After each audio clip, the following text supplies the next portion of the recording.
Binge the full week of The Ray Taylor Show ad-free over at inspireddisorder.com/plus. This is The Ray Taylor Show.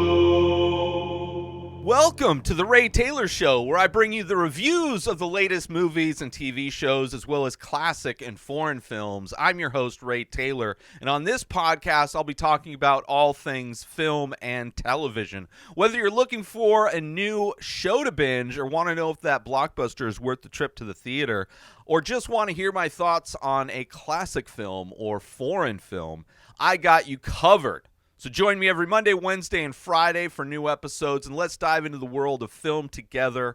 On this episode, I am going to be talking about the new Netflix comedy rom-com, You People. This movie just came out in the year of 2023.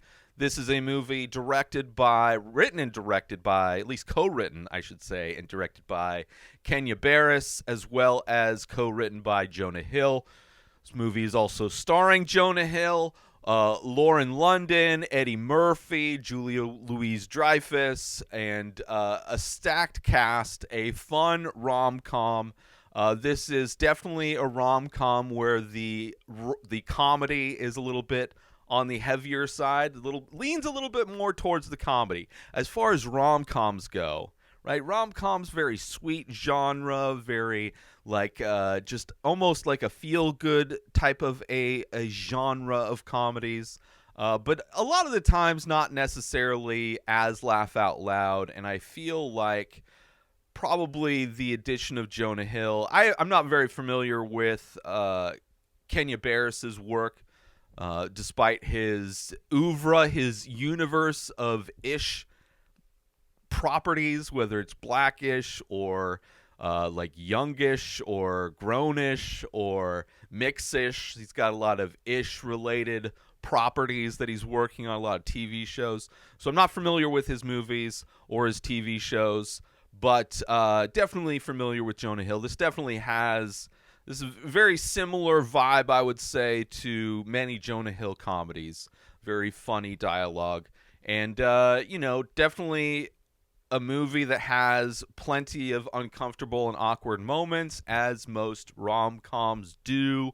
Comedies about new relationships and their parents meeting each other, whether it's like the Meet the Parents films or just a plethora of other rom-coms.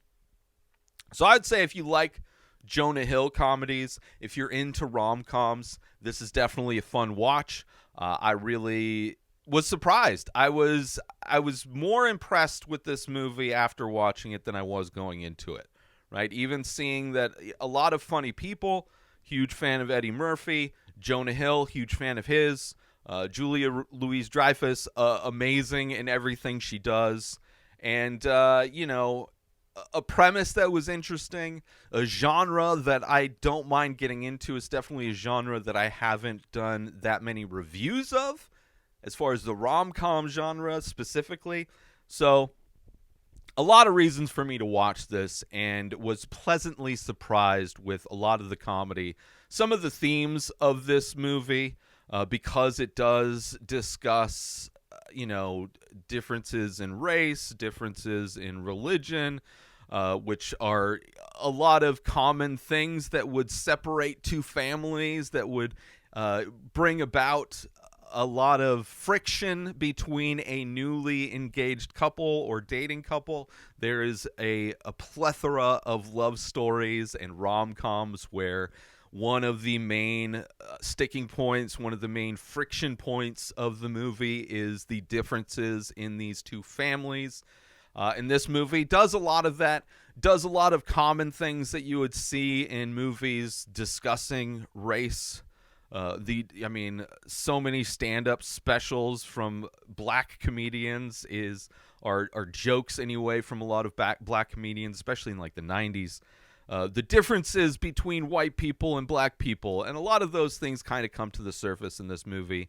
Whether it's a lot of stereotypical type of stuff, it's not really reinventing the wheel in a lot of ways, but still a fun movie that I enjoyed, right? And I did watch, however, one of the films by the director, Kenya Barris, right? Yeah, Kenya Barris. Girls Trip was a fun movie. I think that was the movie that really put Tiffany Haddish on the map. I think she was definitely the standout star of that film. A funny movie, a female-led, black female-led movie. I enjoyed that movie a lot. It was nice to see Tiffany Haddish, somebody that I had seen do stand-up and on podcasts and things like that, kind of really shatter the expectations of what she could do in films, and then after that has been in so many things. But was a huge fan of Girls Trip, and again, haven't seen Blackish, Mixedish, Grownish, but after this, I might check it out. You know, when it comes to TV, because there's such a long time investment with TV shows, it's kind of tough. They have to hook me right away, or else I will jump off and not finish it. Even if it's a show that, unless it's a show, I would say, that a lot of people say that it gets better or it's worth it towards the end, because that does happen a lot of times where there's a lot of setup. I would say the Stranger Things seasons, a lot of those seasons are kind of slow going until it's just doing a lot of setup for the end of the season. But yeah, might check out his stuff. I definitely love the dialogue. A lot of funny, quippy dialogue. Probably, I would imagine, usually what brings that type of funny, snappy dialogue to movies is a lot of improv of the characters of these actors, which are all great comedic actors, I would say. And, despite a lot of stereotypical jokes or whatever, the accidental, unintended, or misunderstood, assumed to be racist type of humor, still a fun movie, right? Definitely, and it's probably an issue or something common, I would say, in rom-coms in general, right? There's a lot of things, they're pretty formulaic, I would say, in a lot of rom-coms, as well as just movies that are comedically discussing the differences in race and religion. Obviously, the race would be white and black. The religions in this movie are Jewish and Muslim. So, fun, like I said, a great cast. It was amazing. It's been a while since I've seen Eddie Murphy in anything, I believe. I can't remember the last time I've seen him in anything. And he actually plays kind of, he's more of a straight man in this movie. He is not the comedic person. He has an edge to him. He is the archetypal angry dad of the girl, of the woman, and not accepting of her boyfriend slash fiance slash soon to be husband, right? So he does play that kind of angry guy, not accepting this guy and taking every opportunity to kind of at least attempt to make this guy's life miserable, but still loved it. As far as actors that are generally very like bright and cheery and charming, right? Like you have your Eddie Murphys, you have your Will Smiths, you have, I think a lot of the time it's difficult when those actors try to be angry or try to have an edge to them. I don't think Will Smith pulls it off at all. Just every movie, except for Pursuit of Happiness, every movie where he's trying to be serious, where it's like he's trying to get an award, I don't buy it. I don't buy anytime he tries to put on edge, like King Richard. He's trying to be angry and have an edge to him, and I don't buy it at all in that movie, despite the fact that he won an Academy Award for it. Versus Eddie Murphy, I think pulls it off. He's great.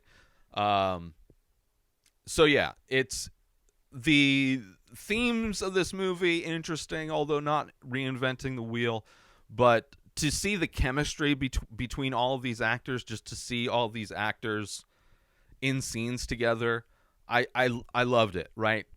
Obviously, tons of uncomfortable moments that make a comedy great, especially like a rom-com. You know, it's got a great meet cute moment, as the things do, with also a kind of a take on everybody of the race looks the same kind of a joke, but turned on its head because, you know, Jonah Hill's character, Ezra, accidentally goes into her car, and it just so happens that it's the same car, and his driver looks a lot like her. So, you know, it on its head seems like, oh, we all look the same to you, and then it's not. But definitely great chemistry between the two leads in this movie, Jonah Hill and what's her name? I should have had this pulled up, really. But she's great as well. Jonah Hill and Lauren London, who play, their characters' names are Ezra and Amira. But they have a great chemistry. You know, they, on their first date, super adorable, super cute date that they go on where it's clear that they hit it off, you know. And that's definitely something that will make or break a lot of rom-coms or a lot of movies in general, where if the two characters that are supposed to be in a relationship and you're supposed to buy their love for each other, if they don't actually have chemistry on screen, then it's so hard to kind of get over that. And these two, I think, do very well. You know, this movie, tons of uncomfortable and awkward moments as people are introduced to each other's families, their families meeting together. Some funny moments arise from that. You have Jonah Hill, who is a podcaster, which, you know, usually I am very skeptical because the majority of media, TV shows, movies, whatever it is that portray podcasters, for whatever reason, so many of those are true crime podcasts. Like, it seems like the only genre of podcast that exists in most movies and TV shows is true crime, which is insane. Thankfully, this one is not. This is more of a just kind of a casual conversation type of a podcast where him and his best friend talk about quote-unquote culture, which I assume is meant to be black culture. His best friend is a black woman who is either non-binary, bi, or lesbian. Don't know. But obviously great chemistry. I love that, you know, it's a podcast that's not a true crime podcast. I love that. And that's kind of his dream, to kind of do that full time. So I do enjoy that. If it's done well, I enjoy seeing something that I've done for 14 years kind of be expressed in a movie in some way. You have Julia Louis-Dreyfus playing his mom, who is like a very kind of a try-hard type of a mom. She's trying to be sweet. She's trying to be nice, but she's doing it in a way that is very, like, kind of like unintentionally racist. She's unintentionally, in a lot of ways, in trying so hard to relate to Ezra's girlfriend, Amira. She's, you know, almost objectifying her as a black woman and turning her race into some kind of a novelty, as if like this family is shown to be more accepting now because her son is in an interracial relationship. His dad, David Duchovny, very kind of a chilled out character. He is not a big aspect of this movie, but still fun to see him as the dad. And he himself is trying in many ways to relate in that same way, unintentionally racist, kind of bringing up, there's a moment where they're all at, Ezra's introducing Amira to his family, and they're bringing up like Magic Johnson, and his dad's bringing up Exhibit. And he clearly seems to be a fan of Exhibit, but obviously everything they talk about is about some kind of black personality and how much they love it. You know, which, a lot of that is pretty stereotypical, but still funny, still true. It happens, for sure. It happens.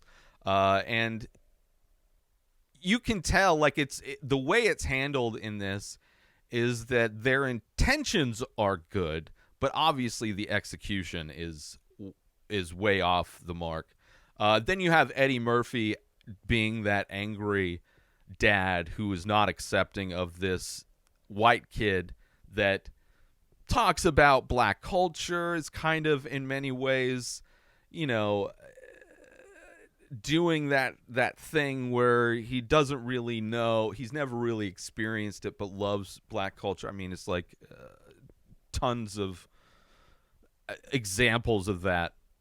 And he's not accepting, and he's trying to, in many ways, drive a wedge between them, And like I said, better, serious actor. Let's take a quick break from this episode because I want to talk about, are you looking for the perfect gift for that art lover in your life? Look no further than InspiredDisorder.com. Our gift cards can be used to purchase original artwork from The Many Faces, a collection of over 2,000 original abstract ink portraits. These one-of-a-kind pieces make for a truly unique and meaningful gift. But that's not all. Our gift cards can also be used to purchase high-quality prints and t-shirts featuring these amazing paintings. Plus, if the recipient is a fan of The Ray Taylor Show, they can use the gift card to purchase merchandise from the show as well. So why wait? Head on over to InspiredDisorder.com and purchase a gift card today. Your loved one will be sure to appreciate the thought and creativity behind such a unique gift. Thank you for considering InspiredDisorder.com for all of your gift needs. And now, back to the show.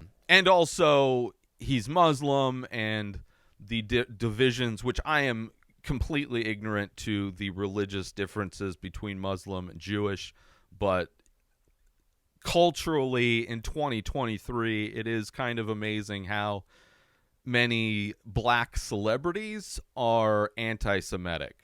Kanye, there's a basketball player. It's surprising how culturally there are famous black people that are spouting a lot of white supremacist and anti-Semitic stuff. And so in many ways, I think this movie, dealing with that, discussing that, is good for the time, bringing that up, a discussion, a topic that is surprisingly still relevant in 2023. But definitely some uncomfortable moments, but them trying to, Ezra and Amira, trying to make it work, trying to get their families on the same page. A lot of uncomfortable moments, but also you see them as a couple also trying to support each other and support them in following their dreams, where she is I believe she's like a fashion designer. She wants to work in entertainment as like costuming, it seemed like. And then, of course, Ezra's character wanting to do podcasting full time, right? So, which there's funny parts where Eddie Murphy's character is like bringing up, it's like, oh, you want to be a podcast? Like, it is the pain and knowing that feeling as somebody, in addition to creating art, a big part of what my dreams are to be self-sustaining, successful in doing, and to hopefully support my lifestyle in doing is podcasting. And, in telling people that, at least now culturally people know what podcasts are, but I've been doing this for 14 years. So a decade ago, I had to constantly just explain what a podcast is. And for people to think that anybody could make money doing that is just like it is something that is always considered as a hobby, somebody doing it for fun, not in any way, there's no feasible way to ever make money doing something like that. And I think that's changed a little bit. At least people know when you say you do a podcast, they ask, what kind of podcast do you do, instead of what is that, right? Which is kind of a better place to be for somebody, but still the amount of respect people have for podcasts is kind of sad. So knowing Jonah Hill's or Ezra's pain, especially in trying to make her father believe or have confidence in himself, it's just so painful. It is so painful. But, one of many uncomfortable moments. But, the performance are all enjoyable. I really enjoyed all of the different actors in this. And there were, definitely a lot of aspects of this, because a lot of the subject matter is, stereotypical. It's common to see. It's not really shocking or new or fresh in any way. But still, whether it's too on the nose or too heavy-handed, is still a lot of fun. I had a few nitpicks of the movie, which I'll get into in spoilers. But overall, I thought it was a funny rom-com. Definitely, which I would say the majority of rom-coms are more sweet than funny, right? And I would say this one, not only is it funny, but I think it's like a rom-com that is for both sexes to enjoy, where I would imagine most rom-coms are geared more towards a female audience.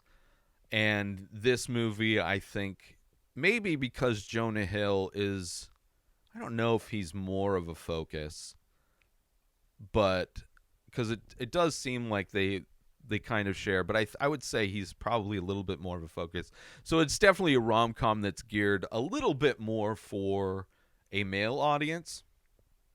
But I think it's a great, I would say it's like a great date movie or whatever. But I do want to get into some spoilers, because there are some moments, that just specific moments, that I either want to pick out and criticize or, highlight because I enjoyed them. So spoiler warning for anybody watching that doesn't want to get spoiled on this movie. I would recommend it. It's on Netflix, worth a watch. I thought it was fun. I thought it was, it's a solid rom-com, solid comedy that has a little romance to it. But yeah, spoilers. So there's a church scene which I don't know if that's what they call it, Jewish church, where we first meet Jonah Hill's parents, or Ezra's parents. We first see that Julia Louis-Dreyfus and David Duchovny are his parents. And you see it in this scene, not only do we see kind of their relationship, mother-son relationship, but also we get a lot of comedic moments with the very inappropriate older Jewish men that are there, and the many things as they're cornering Ezra after the service, trying to talk to him.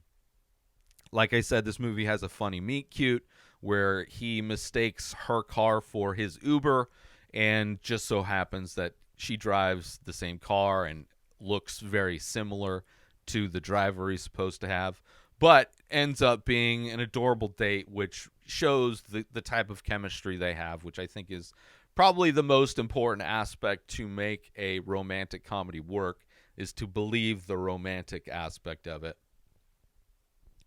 And like I said, his mom, very try-hard, has a lot of enthusiasm, which you also see in Ezra kind of having that similar enthusiasm, misguided in some ways, when he's meeting her parents for the first time at Roscoe's Chicken and Waffles, and is kind of struggling to impress them, struggling to show that he is knowledgeable about black culture or whatever, and obviously doing a horrible job at it. But still, I love his mom. It's like her intentions are definitely, you can definitely see she's not like malicious in any way, but she is definitely misguided in a lot of her stuff. David Duchovny is also very relaxed, more quiet, but still a fun addition to that.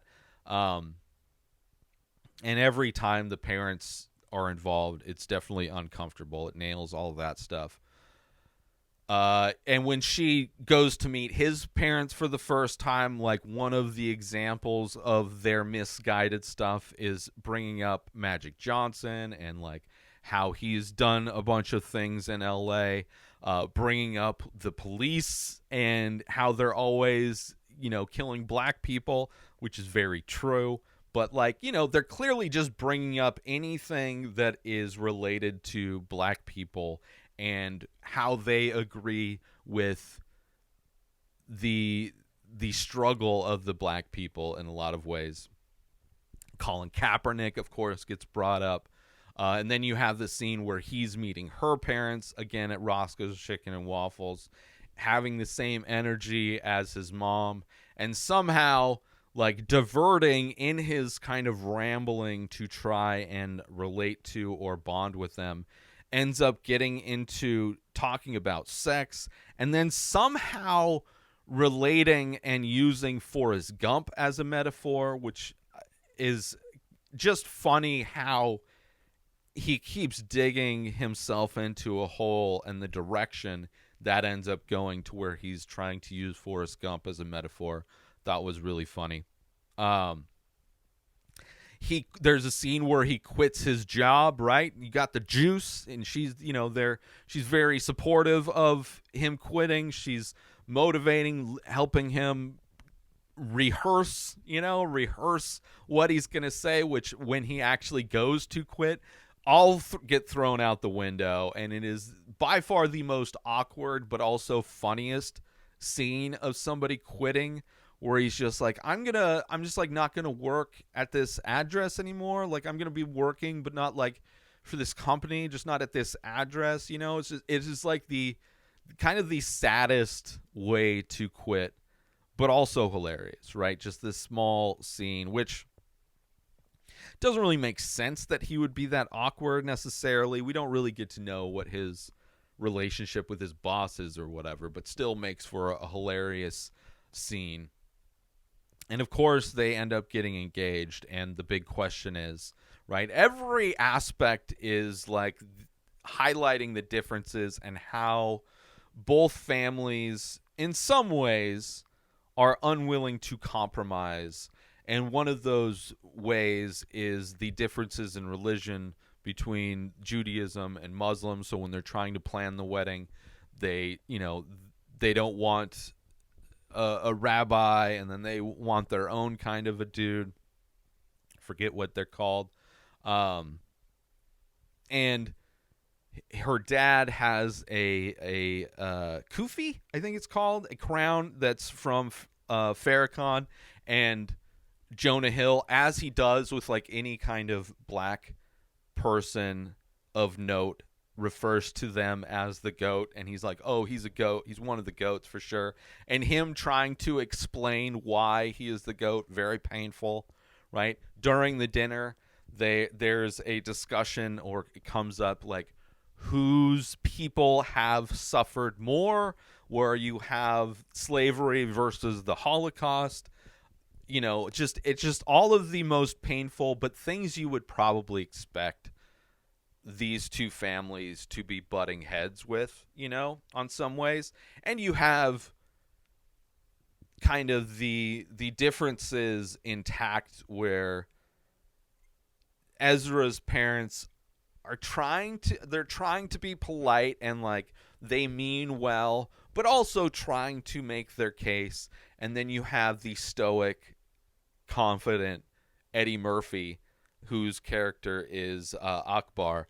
You have him not budging at all. So even in the butting of heads between the families, there's some contrast in their styles of how they're doing it. But still funny. That leads to his mom, right? This movie doesn't go too wacky, but there's definitely moments like when she accidentally lights his kufi on fire and they have to put it out. Hilarious moment. Like, you could almost see that happening, right? They definitely established the importance of it, how it was a gift from Farrakhan to him. And of course, that would be the thing that would just be the horrible thing. But at the same time, it's like they in a lot of ways have a lot in common, and the fact that they're so against or so just not willing to compromise and to kind of find some common ground is kind of frustrating, because you would think they love their kids. They're both like good people. They're not like assholes, right? They're not having to try and find common ground with their family where the significant other in some ways is a bad person, right? There's nothing that they can point to that like would justify them not wanting their child to be in a relationship or to get married to it. So it's kind of frustrating that they don't get on the same page, right? But of course that's kind of what happens. And then in an effort to try and have them bond, there's a part of the movie where she goes on a date with his mom, and he goes to hang out with her dad, and he takes him to, he's trying to humiliate him in every way. He's wearing a red sweater, so he takes him to a barber shop where everybody's wearing blue, supporting the Crips versus, of course, him wearing red. So a very uncomfortable situation for Ezra. Then taking him to a park where there's a pickup basketball game going on. But then this movie does the best attempt at trying to make it look like Jonah Hill can play basketball. But it is a fun moment where Jonah Hill is actually good at playing basketball. And is, able to, he plays good defense, has good range, sinks some 3-pointers, and clearly making it difficult for Eddie Murphy's character, Akbar, to humiliate him, which not only does he bring him to this park, trying to call him out on his ability to play basketball, but also he's live streaming it to try even further trying to humiliate him, and it kind of backfires at him, which I enjoy that.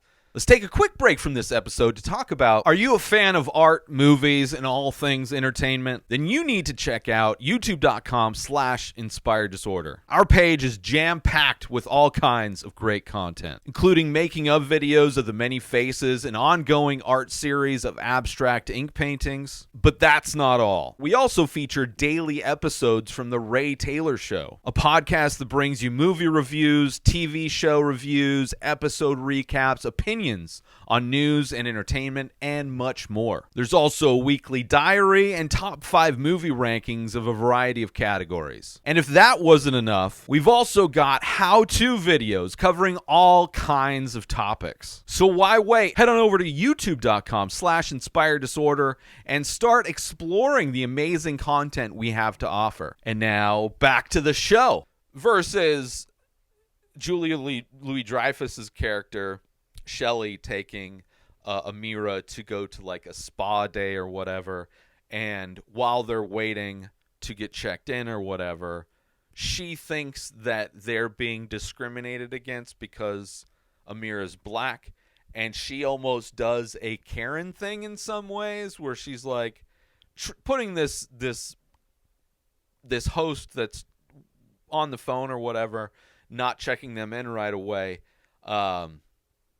tries to put her in her place, and then finds out that the person that she thought was going in ahead of them was actually just another employee.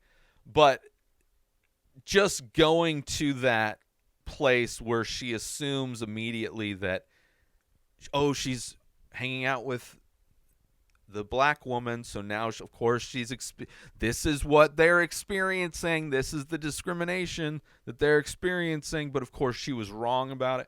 Just, again, like her trying way too hard to relate and, defend in some ways. And I don't know. It is a very interesting line that her character walks that I think is authentic, right? Because she's not she's not mean-spirited. She means well, but in the same moment, everything she does is offensive on some level.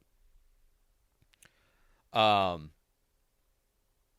it kind of goes like when he goes to Vegas with his friends for his bachelor party, and Akbar just invites himself and brings L's from Dave, the producer on the FX comedy show Dave with Lil Dicky.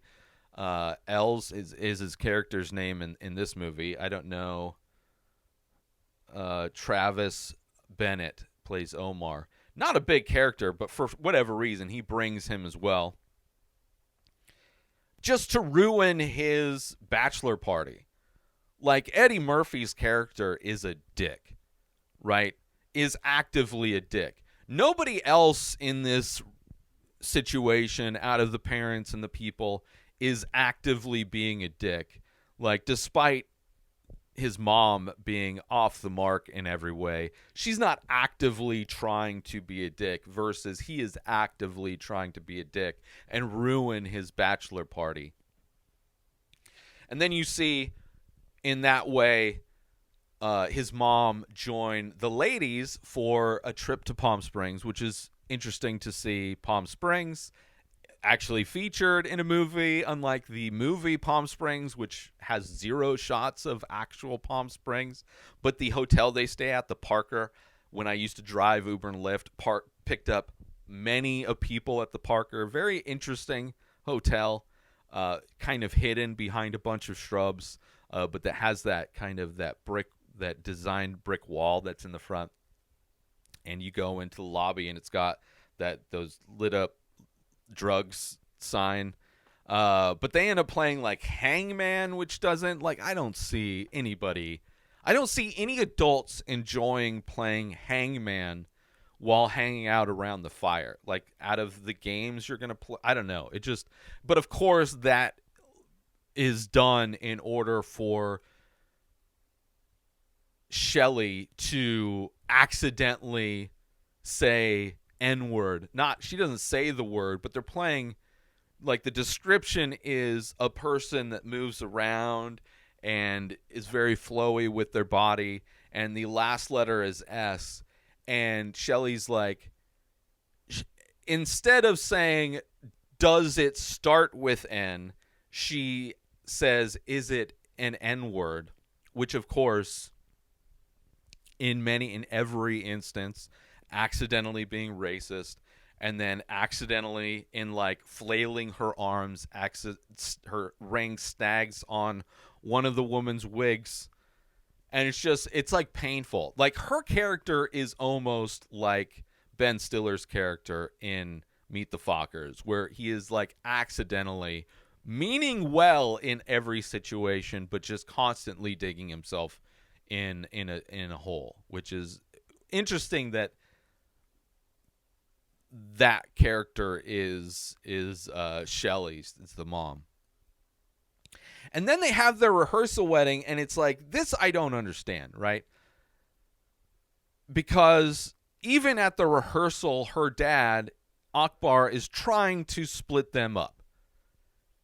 And she ends up having an issue with, like, Shelley again, trying to relate, did a bunch of research on women's hair and trying to decipher which type of style she did for her hair, still objectifying her and kind of unintentionally being racist. They somehow come to the conclusion that they're going to call the wedding off. Doesn't make any sense to me. Doesn't make, like, although I do understand, I guess on some level I understand, but the amount of influence people's parents have on their decisions, me personally, I think is insane. I don't have a close relationship with my parents or any of my family for that matter. So whenever I see people make life decisions based on the opinions and actions of their families, which generally families aren't the most accepting of things. Like, they are very conditional in the things that they support or don't support. For them to call it off was like, I don't get this at all. I don't get that, because they love each other. The only thing is that their parents don't get along. It doesn't make any sense why they would actually end the relationship. But, it's weird. But then, of course, 3 months later, another part that I don't buy at all is that everybody listens to his podcast. One, that his podcast is all of a sudden being recorded on a massive studio with like a bunch of crew. Like, even the biggest podcasts aren't made like that. But made to look like it's the same kind of relaxed type of a hangout that it was before, but now in a massive studio. And if they don't actually talk into their microphones. Their microphones are more props that are just like, they're like off to the side. They're not really talking into. Those little nitpicks, like, that's not real. This is not a podcast, unless it's like a podcast that's being produced by a major, like, content like a Viacom podcast I could see, or like an ESPN podcast. But even those, I'm sure, aren't produced in that type of a way. And then you have everybody, like, there's absolutely zero reason why Akbar would be listening to it, but there's the scene with him and his brother, I think, in a car listening to his podcast, and where Jonah Hill's like talking to his co-host, is like, when you said that white people and black people can never get along, he's like, yeah, you're right.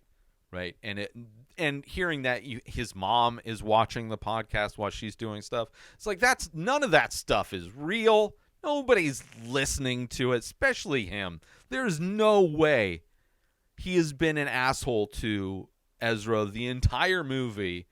Why would he also, like, even people that are like, even if he liked Ezra, right? If, let's just say this movie was completely different and Akbar actually liked Ezra, right? Maybe didn't understand him or whatever, didn't necessarily, but he would still not be listening to nobody would be listening to his podcast, right? They aren't the audience. They wouldn't be listening to it, but of course they're all listening to it, and that inspires Akbar to get a hold of Shelley. It's like, we fucked up. We need to fix this.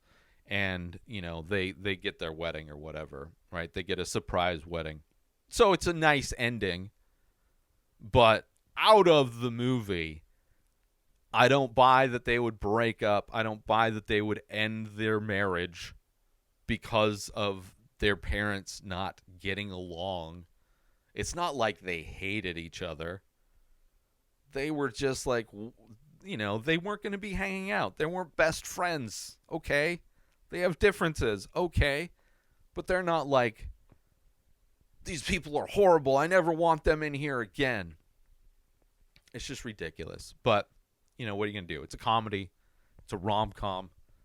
Not going to be the most grounded take on race relations and relationships. But all of that, I enjoyed the movie, right? Despite a lot of kind of stereotypical, like, black people are like this, Jewish people are like that, right? Older white lady trying to be nice but accidentally being racist, right?